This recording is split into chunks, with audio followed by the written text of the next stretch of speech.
Bonjour à tous, les sélections en équipe de France de course en ligne ont débuté ce samedi à Mantes-la-Jolie, une première demi-journée de course sous la pluie pour les C2 et les K2000 engagés. Au programme, 2 courses pour déterminer les équipages qui participeront à la régate continentale de rattrapage à Poznan, afin de glaner les derniers quotas pour Londres.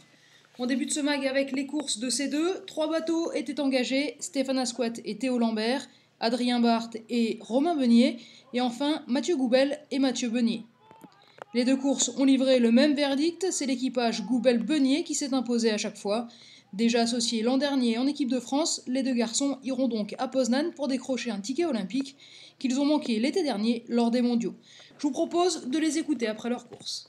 Pour nous, c'est une étape de passé, c'est quelque chose de validé. Après, le soulagement, ce sera après Poznan, on espère. Et on a vraiment les yeux fixés sur cette course.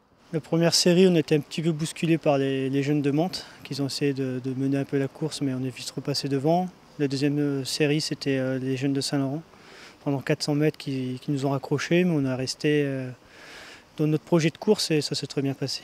C'est vrai que là, ces deux jeunes qui se présentent à côté de nous, ils poussent. Et c'est vrai que nous, on a quand même du vécu derrière. C'était une bonne confrontation. En kayakum, 4 équipages étaient alignés au départ. La paire composée de Philippe Collin et Vincent Lecrubier, qui ont couru les Coupes du Monde la saison dernière, mais aussi Morgane Joncourt et Étienne Hubert, les vice-champions du monde de marathon, Romain Marco et Edwin Lucas, et enfin les jeunes, Guillaume Burger et Alexandre Cressol.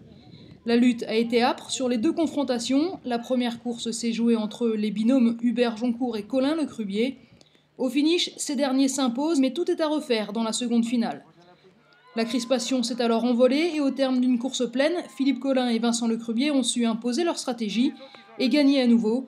Ils accompagneront le C2 à Poznan pour défier les Portugais, les Biélorusses et les Italiens pour décrocher le dernier billet pour Londres. Les 2 garçons reviennent sur leur course. Disons que ça enlève un poids, parce que c'est à la première étape qu'il fallait pas louper. Il y aura 3 étapes si on veut une médaille pour les Jeux. Donc qualification nationale, qualification continentale et Jeux. Donc voilà, première étape qui est faite. On a encore du progrès à faire, on sait sur quoi travailler, ça nous a lancé dans la bonne direction. Donc ouais, c'est un soulagement quand même. C'est jamais facile de gagner et là il y avait une grosse concurrence d'Étienne Hubert et de Morgane Joncourt et c'était un bateau qui était assez fort et on a dû puiser vraiment profond pour aller chercher. Ça a été vraiment très compliqué et d'ailleurs on voit les chronos à chaque fois c'est 3 dixièmes l'écart et c'est vrai qu'il fallait pas se louper et pas se relâcher quoi. La densité des kayakums nous force à élever le niveau et ce qui est trop bien c'est que là nos 2 courses de haut niveau on les a déjà eues donc maintenant il va falloir aller encore plus vite mais on sait déjà un petit peu près à quoi est-ce qu'il faut s'attendre.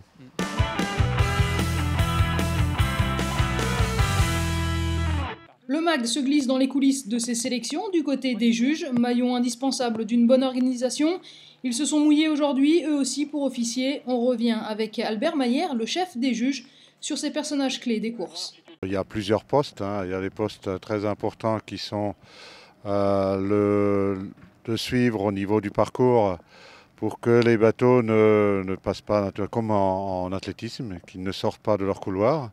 Et en plus, il faut rester au milieu de son couloir. Donc il y a des bateaux qui suivent derrière, qui au fur et à mesure regardent bien qu'il n'y ait pas de problème là-dessus, qu'il n'y ait pas de prise de vague. Ça c'est dans le premier et le plus important pratiquement, parce que sinon ils sont disqualifiés s'ils ont une prise de vague ou ils sortent de leur couloir. Après, il y a le jugement au niveau du pesage. Le niveau pesage, c'est il faut que les bateaux ils ont un poids minimal qu'il faut respecter. Donc s'il y en a un qui a un bateau un peu trop léger, pareil, c'est la disqualification, toujours le même problème. Puis après, il y a tout le problème normal qui est les juges le chronométreur, le juge de départ aussi, qui est donc là, il y a un aligneur et puis en même temps un starter. Donc ça aussi, c'est les gros postes en fin de compte. Et si les athlètes sont là pour se sélectionner pour les JO de Londres, ils ne seront pas seuls à représenter la fédération car il y aura également un juge français à Londres. Effectivement, il y a Michel Létienne qui représentera la France cette année aux JO de Londres. Donc pratiquement tous les 4 ans, il y en a au moins un, sinon pas 2, qui sont sélectionnés. C'est pareil, c'est une sélection qui se fait. Et c'est aussi une sélection, ça donne aussi à nos juges internationaux la valeur du travail qu'on fait. Le MAG c'est terminé pour aujourd'hui. Demain, place aux monoplaces sur 1000 mètres et 500 mètres. Les juniors feront également leur entrée dans la compétition.